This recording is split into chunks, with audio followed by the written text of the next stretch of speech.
मित्रांनो, आज मार्केटला शॉपिंगला आले आणि मला एक आयुर्वेदिक दुकान दिसलं. म्हटलं चला बघूया काही उपयोगी वस्तू दिसते का.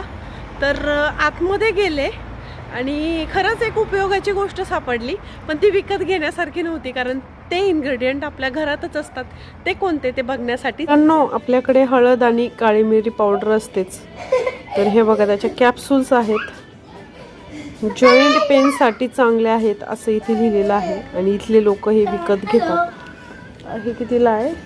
17 पाऊंडला, म्हणजे 1700 रुपयाला एवढी बॉटल आहे बघा. मित्रांनो, आत्ताच मी तुम्हाला एक रेमेडी दाखवली आणि जी आपल्या किचनमध्ये रोज असते आणि आपण आहारामध्ये रोज वापरतो. काळे मिरे बहुतेक लोक वापरतात भाजीला. तर मी ज्या भागात राहते तिथे काळे मिरे तर रोज वापरले जात नाही, पण हळद वापरली जाते. तर हा संपूर्ण व्हिडिओ कसा वाटला कमेंट बॉक्समध्ये नक्की सांगा आणि आपल्या पेजला फॉलो करायला विसरू नका. चला तर मग भेटूया पुढील कुठल्या नवीन व्हिडिओमध्ये. तोपर्यंत बाय.